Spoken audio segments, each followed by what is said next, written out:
Alright, so it is October and it is that time again for the Spin Together challenge. And this year I'm actually going to participate in it because I think it is a good way to try and reach a couple of goals that I want to do this year, well, hopefully by the end of the year.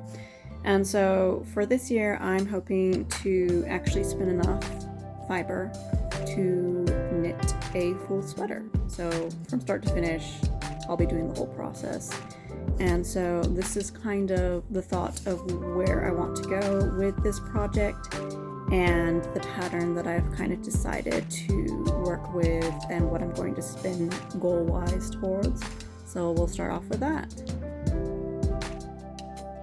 Alright, so I'm going to be working on my Ashford electric wheel with this project, and that is the full bag of fleece that I'm planning to use completely for this project. So I am going to do the Astrid cardigan by Norwegian Knitting Designs, or technically this book right here, Wintraud and Anish Bohen, maybe? Not very good at pronunciation, so don't quote me on that. But there's the Astrid sweater or cardigan. I think what I'm going to do, I'm going to talk to people at the project, and I don't really want to make a cardigan, so I think it is worked in the round, and then you put steeks in to support as you cut through your work to make that opening. So I think I can probably just leave it without cutting, and it will have the full pattern up here that I really like. I think it's nice and bold, but simple enough. And there's this bottom area too. So I've kind of did some quick math on this because I still need to figure out how I'm going to spin this.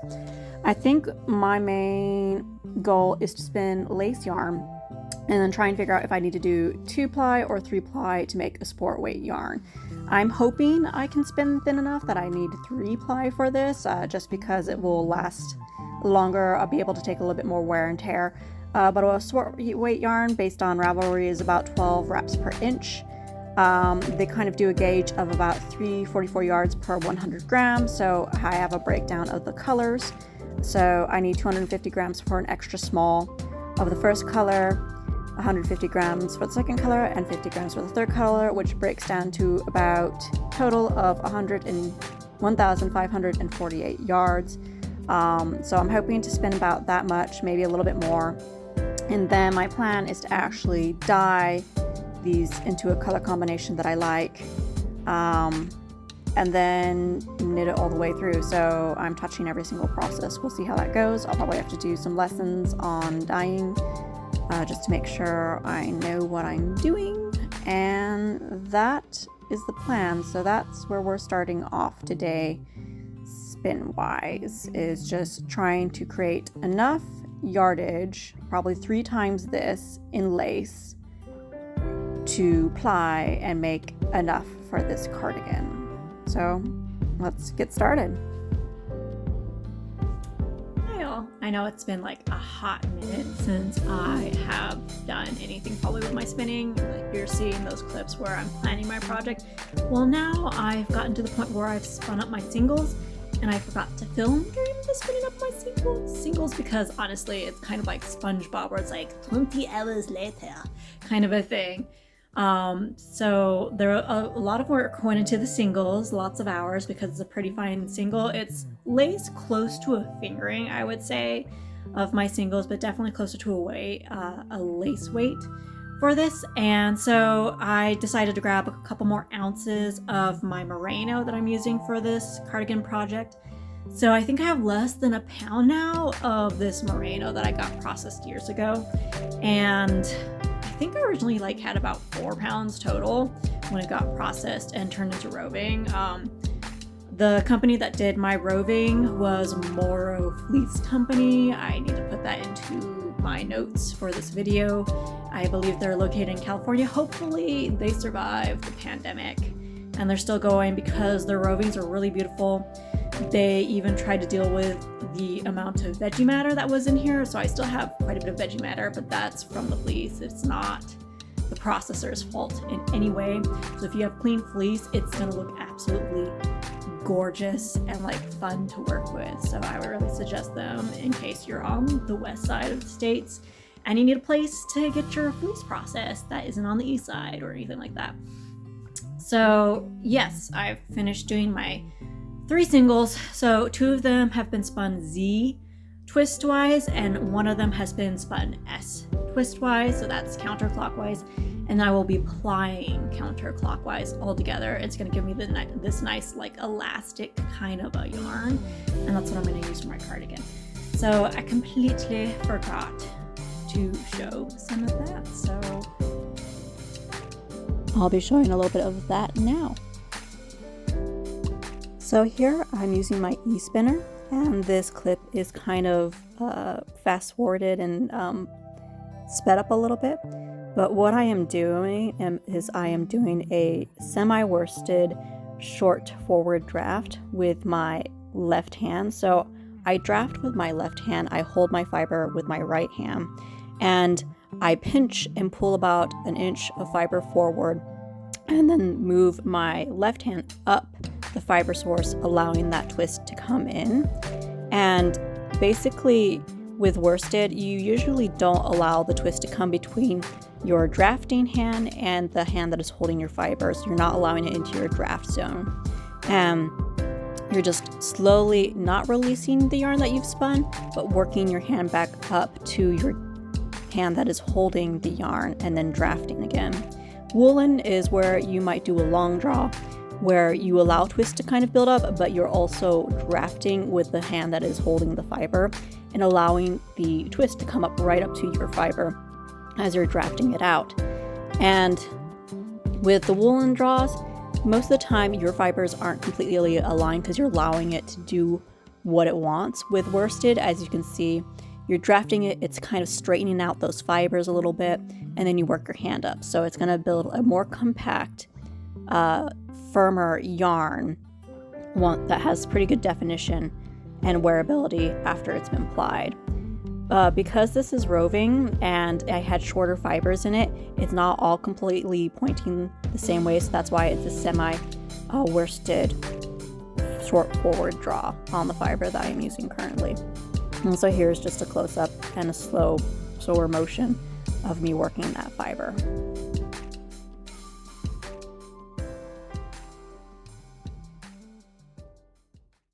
So now that I've shown you my spinning video, we are now going to go into the plying video.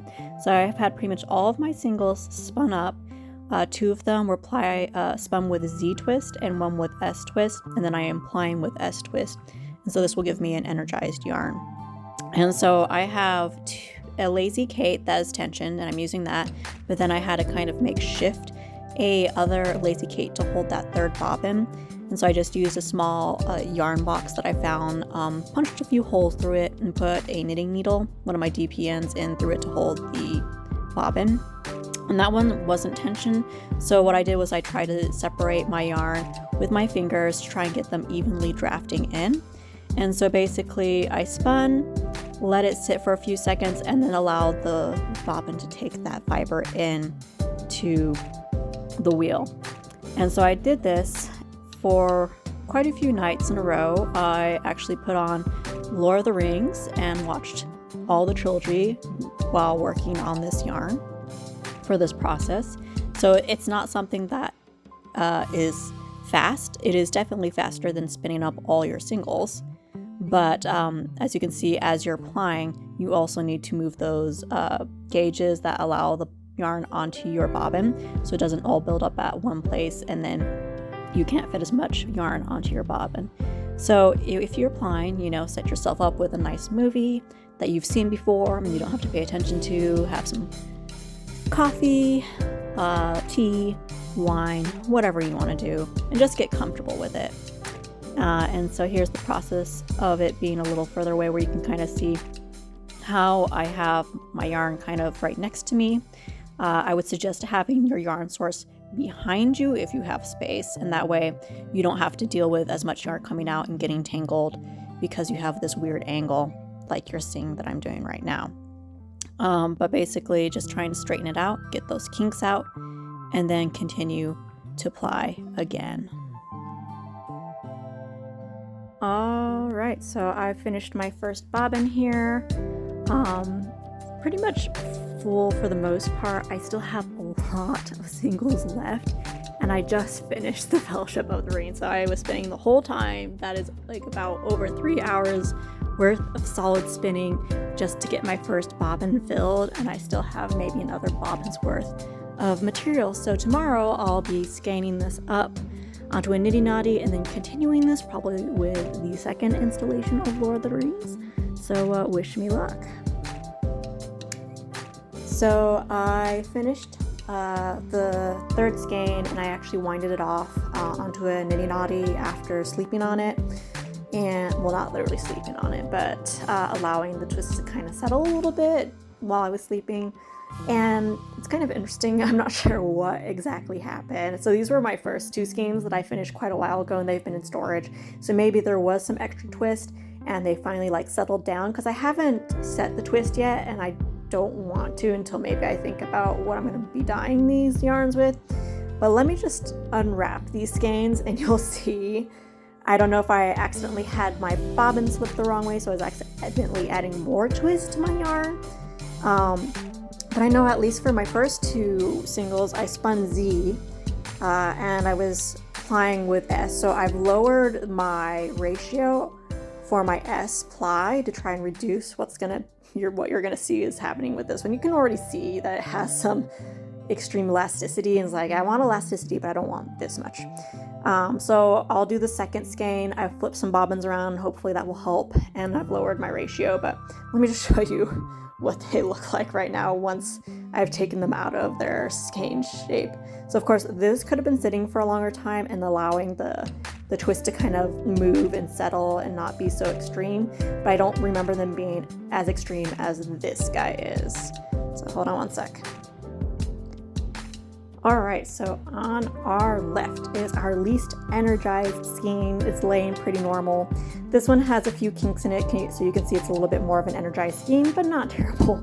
And then there is this one. One does not look like the other. So I'm not going to set it. I'm going to see what happens to it over the next month or so. If it still has some energy in it, then I might have to kind of put it onto my skein. My yarn skeiner, and then maybe like spin it back into my spinning wheel with the reverse twist to try and reduce some of that twist that's showing up in there. And then I'll set the twist after that happens, once I have everything done, and then dye. So I'm still trying to figure that out, but as you can see, like, this is what they mean by elasticity. Like, this is natural. There's no elastic in it. It's just complete merino. But this is what you can do when you change your ratios of your twists with your plied yarn. I'm also reducing my twist ratio that I'm putting into my ply to hopefully reduce what's happening here. But yeah, I'm gonna have to figure that out, because that's like 450 yards of after being plied. So I've done over 1,000 yards just to get to this, that I just can't like say, oh well, and like not use it.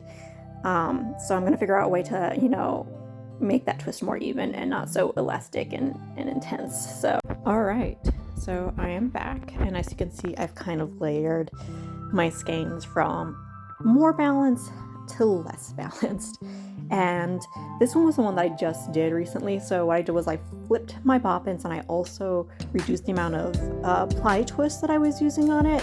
I think one of the reasons why it got so off is because with these first 2 skeins, I was actually using my chrome skein spinning wheel to ply them, because I didn't have an extra bobbin for my e-spinner. And so I was able to kind of get down a rhythm, and I also had a larger ratio. So my wheel wasn't able to go around and add as much twist as per se my e-spinner was in the same amount of time. So this was, my first attempt using my e-spinner, and as you can see, I over-plied it. So I think I'm going to put it onto my yarn skeiner, and then set it back into the e-spinner with some Z twist, just to try and reduce some of that twist that is happening there. And this is by no means like a completely balanced yarn. Also, this isn't washed yet, so maybe it'll get a little better when it is washed. But it's definitely a lot better than the other, this guy right here. So definitely in the right direction. I did reduce the amount of S twist that I was using to ply these with. So I was sending it through the orifice a lot faster as well, just to try and not add as much. And it definitely did do an improvement, because it's just a little, you know, just a little energetic, but I can manage with that. I can deal with that versus this guy right here.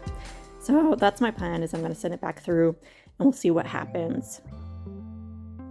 So I did in fact put that extremely energized skein onto my skeiner later that day and started taking some of that twist out of the spun yarn. So I was just sending it through, letting it sit for a few seconds, kind of watching the process, because you can kind of start seeing your yarn untwist and lose some of its kinks and actually elongate, because it's no longer holding that energy and like scrunching back in on itself. So as you start taking twist out of it, you can actually kind of see it kind of elongate and lose some of those kinks that it had. And then just sending it in, and I was really bad with this one. I didn't let it sit for as long as the other ones, but I really kind of wanted to see how it did after I took some twist out of it. Alright, so I have finished taking some of that twist out of this yarn. As you can see, I am guilty of taking it off with the bobbin before an hour, but I am going to let it sit on the Knitting Naughty for probably at least 3 hours, or until I'm done with Return of the King, Lord of the Rings, just to finish my weekend and finish the whole entire trilogy. So once that has sat, then I will pull it off and we'll see how much twist has been taken out, and if it's going to lay a little better, if it's a little bit more balanced. If it's better, then I probably won't mess with it anymore, and I'll finally wash all of my skeins. Amazingly enough, this is the skein that was over twisted, so just going back and putting some Z-twist into these plied pieces actually really reduced the amount of twist that was locked in it. And even if I go like this, there's still a little bit of twist, but it's laying a lot flatter. So now this skein is the most energized of my group of skeins. It's, you know, there's curls in there, but it's not as bad as the last one. And I think I'm gonna leave it as is, because I actually kind of want to see what happens when I knit with something that is slightly energized like this. Also, I want to see what happens once I wash it and kind of set the twist, because even if it is still really twisty afterwards, I could still even potentially send it through the wheel one more time and get a little bit of more twist out of it. Even if the twist is set, it just won't be probably as effective and fast as this one was. But I kind of want to see what happens when I knit something like this up versus others that are more balanced than one. So this was originally the most twisted skein. Sent it back with a Z twist through the spinning wheel to reduce that twist that was on these pieces. And now it is laying a lot flatter. So I'm going to wash these and see how they end up looking. So I've done a quick washing of the skeins, and so far they're still a little wet on the bottom, but they're hanging and drying right now. And as we get closer on this left side are the two skeins that were more balanced originally when we first started off. So they were on the left side of those original shots. And so they're looking pretty good. They're hanging pretty flat. Amazingly enough, the two skeins that were really, really twisty and overplied are actually they're laying straight, which is nice, but they've got this really fun texture now. Like, it is just so fun and visually satisfying. I don't know what it's going to be like to knit with, so that will be a very interesting thing that will happen. But I really like how fluffy and it almost reminds me of sheep locks, like very curly sheep locks. The way that it's just so like slightly energized and springy and curly. But at the same time, as you can see, they're hanging on hangers. They're not twisting all that much. They're still laying relatively flat and nice. So this will be fun when I get around to knitting with this. All right, So I have finished with those yarns. They were drying in my closet for a couple of days, and now that they're completely dry, we can kind of look at them maybe a little further away. So these were the two that were plied on my Chromsky spinning wheel that were more balanced. As you can see, they're hanging nice and open, and they've got a nice squish factor. They're more aligned because they're not as energized as the other two. So those are done. And then on the other side are the more energized singles. I mean, not singles, plied yarn. And so these ones, they're still actually nice and open, not really twisting or anything. And here is just a little bit more energy, a little bit more fun with that texture. There were quite a few times where I walked by the bathroom where they were hanging in the shower, and I just had to go in and do like a little squeeze because it just was texturally like so satisfying. And I'd be like, okay, I'm gonna stop squeezing them, and then I'd come back for more. Maybe I'm just weird like that, but I really enjoy the texture of these. And also I just for some odd reason really love the smell of like wet wool. It's just like, I don't know, very comforting to me. Just that linen that's in the wool just makes a really nice smell. It might also be the wool washer that I use on this material because it's a no rinse gentle soap for these. No felting yet, which is good, and I hope that doesn't happen when I dye it either. So now I just have to plan the colors that I want for this project. Like I said, one of the colors I think I'm going to do is a natural color. I think I might do a mustard yellow accent for some of the designs that were up here in the collar area. And then for the body, the main body that I'm doing, I'm probably going to do like a rich plum color. I would just think the mustard yellow and the plum would go really nice together. So that's what I'm thinking of doing for that. And an update on the cardigan. So I said I was probably not going to make a cardigan. As I'm reading the directions, it just seems like it would be simpler to make it as a cardigan because you have to increase the stitches for that steek area. And then we're also working with pattern. So I'm also adding lacing. So I showed you a picture of the cardigan without lacing throughout the body, but there was also another picture that I could show you in a little bit of the same cardigan, but it had lacing throughout. And it's just a nice little detail, and that would be where some of this natural colored yarn will peep up in. So there'd be the plum, and then the lights would be the light natural color to make it like a nice little detail. And so I think I am gonna make a cardigan. It's gonna scare the bejesus out of me because I've never done a steek and cut through work before, and it seems like a somewhat complicated pattern, so I'm trying not to be scared. I'm going to go through with it. I feel like I'm going to learn a lot from this, and hopefully I'm not going to be crying over this or anything like that, and I will have a finished product at the very end to show off. But this is for the spinning part. So just a quick recap of that yardage that I needed. I needed about 1,548 yards total for this cardigan. At the end of all of this, I had about 1,720 yards supplied out, so I have extra. I also have a little bit more on my wheel that I'm going to dye for that mustard color just to make sure I have enough for that. So that's even more yardage to that, so it's probably closer to 1,800. And before all that, before it was plied, I had to spin up about 5,160 yards to get to that amount. So that is quite a bit of spinning. It's been a long process, but I really enjoyed it. I feel like I learned a little bit more about myself and how I would go about this in the future. I definitely wouldn't try out new plying techniques for a cardigan or sweater amount of yarn, but if you want to, go for it. It definitely adds some interest to what you're going to get as a result, and it's a good learning process. And at the end of it, even if it isn't quite balanced, you can still use that yarn to make things.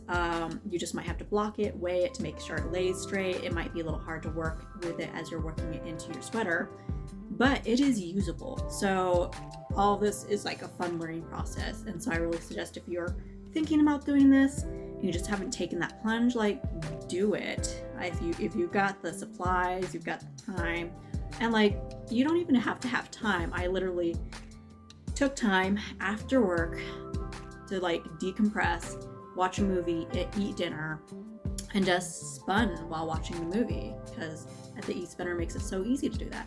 So it's just take your baby steps and just slowly work through it, and I think you'll be really rewarded at the end if you get a finished project. And even if you don't, you learn a lot about yourself in the process on the way.